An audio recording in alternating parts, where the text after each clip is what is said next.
আমার আজকে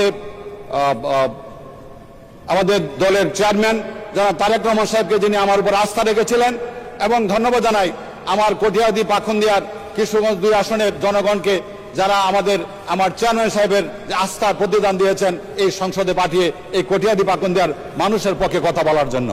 মাননীয় স্পিকার, আমি এই কিশোরগঞ্জ বাংলাদেশের মধ্যে সবচেয়ে অবহেলিত একটা জনপদ, যেখানে আমার কটিয়াদি এবং পাখুন্দিয়া উপজেলা আছে।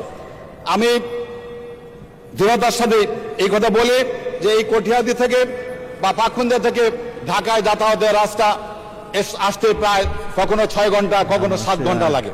আমাদের সেই গাজীপুর থেকে, যেটা রাজেন্দ্রপুর রাস্তা থেকে পাখুন্দিয়া পর্যন্ত রাস্তা এত সরু যে রাস্তাঘাটের অবস্থা এরকম খারাপ যে সেখানে রাস্তা গাড়ি ভালো মতো চালানো যায় না।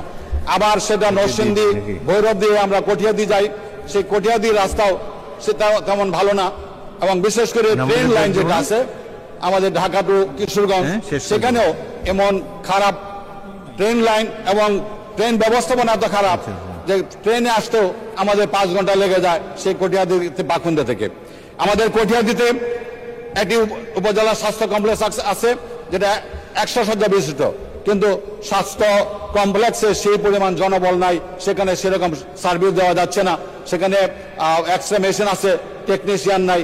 আবার আমার পাখুন্দিয়া উপজেলার সেই স্বাস্থ্য কমপ্লেক্স আছে 50 শয্যা বিশিষ্ট, সেখানে 100 শয্যা বিশিষ্ট সেই স্বাস্থ্য কমপ্লেক্স দরকার। সেখানে সেটা ব্যবস্থা নেওয়ার জন্য আমি মাননীয় সরকারকে অনুরোধ করব। মাননীয় স্পিকার, আমরা জুলাই সনদের কথা বলি।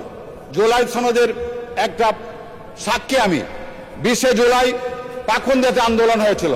এই আন্দোলনে অনেকের চোখ হারিয়েছে, অনেকের হাত হারিয়েছে, অনেকের পা হারিয়েছে, এবং সেদিন ম্যাজিস্ট্রেট আহত হয়েছিল এবং সেই মামলায় আমাকে আসামি করা হয়েছিল।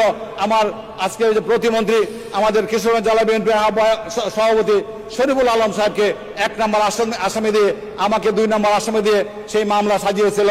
আমরা সেদিন রাজপথে প্রথম সারিতে ছিলাম। 4 আগস্ট যেদিন কিশোরগঞ্জ একেবারে সদরের সেই থানার সম্মুখে অবস্থান নিয়ে সেদিন কিশোরগঞ্জে আমরা স্বাধীন করেছিলাম, সেই স্বৈরাচার ফ্যাসিস্ট মুক্ত করেছিলাম। ফ্যাসিস্টের আমলে এই কটিয়াদি পাখুন্দিয়াতে কোনো আন্দোলন, কোনো উন্নয়ন হয় নাই। কোনো রাস্তাঘাট, আমাদের কটিয়াদি পাখুন্দিয়ার রাস্তাঘাট একেবারে বেহাল দশা, সেখানে গ্রামীণ জনগণ চলাফেরা করতে পারে না। মাননীয় স্পিকার, আপনার মাধ্যমে আমি এটুকু বলতে চাই, আজকে রাষ্ট্রপতির উপর ধন্যবাদ প্রস্তাব এসেছে। আমরা রাষ্ট্রপতিকে ধন্যবাদ আমরা আক্ষরিক অর্থে না দিলেও আমরা আমাদের বিরোধী দলের যারা এখানে উপস্থিত আছেন ওনারাও পরে দেখবেন যে আজকে সেই শাহাবুদ্দিন সাহেব রাজসাক্ষী হয়েছেন যে ফ্যাসিস্ট সরকার বিগত সময়ে অত্যাচার করেছে, অনাচার করেছে, লুণ্ঠন করেছে, দুর্নীতি করেছে, মানুষের উপর নির্যাতন জুলুম করেছে। এবং এইটার উনি রাজসাক্ষী হিসাবে এখানে আমাদের পার্লামেন্টে এসে দাঁড়িয়ে উনি ওনার লিখিত ভাষণে বলেছেন যে ফ্যাসিস্ট সরকার এদেশে কি অন্যায় করেছে এবং কিরকম নির্যাতন করেছে সেটা বলেছে। এই জন্য ওনাকে ধন্যবাদ দিতে চাই যে উনি রাজসাক্ষী হিসেবে এই পার্লামেন্টে ওনার কথাগুলি উনি বলেছেন। আমরা এর বাইরে অন্য কথা বলতে চাই না, ওনার লিখিত বক্তব্যটাকে ধন্যবাদ দিতে চাই।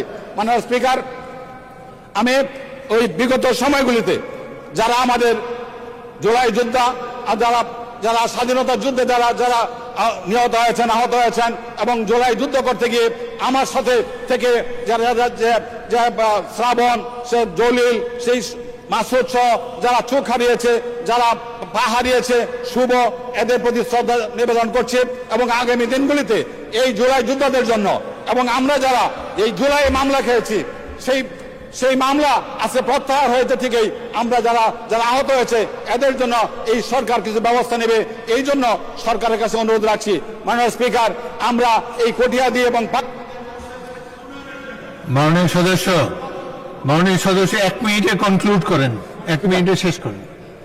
একটু মাননীয় স্পিকার, আমি এই কটিয়াদি এবং পাখুন্দিয়া, যদিও সেটা ছিল তখন গঞ্জের সাথে গঞ্জের মিল আছে, কিশোরগঞ্জের সাথে গোপালগঞ্জের মিল আছে, কিন্তু উন্নয়নের দিক থেকে সেই গোপালগঞ্জের সাথে কিশোরগঞ্জের কোনো মিল ছিল না। সেখানে বলা হতো বড় বড় নেতা, বড় বড় গাথা। আজকে আমরা নির্বাচিত হয়েছি, এদেশের জনগণ আমাদের সেই নেতার প্রতি আমাদের শ্রদ্ধা রেখেছেন। আমার একটা ব্রিজ লাগবে যেটা দত্তের বাজার থেকে আমাদের সেই মুনিয়ারি কান্দা, এবং ব্রিজ লাগবে আমাদের মনোহরদি থেকে আমাদের কটিয়াদি, ব্রিজ লাগবে সেই গজারিয়া থেকে আমাদের কটিয়াদি থেকে আমাদের কুলিয়ারচর। এই ব্রিজগুলি নির্মাণ করতে হবে এবং রাস্তাঘাটের বেহাল দশা আমাদেরকে উন্নত করার জন্য আমি সরকারের কাছে, সংশ্লিষ্ট দপ্তরের কাছে আমি বিনীত অনুরোধ রেখে আমি রাষ্ট্রপতিকে এই সত্য কথাগুলি সংসদে উপস্থাপন করার জন্য নির্যাতন। ধন্যবাদ, ধন্যবাদ মাননীয় সদস্য।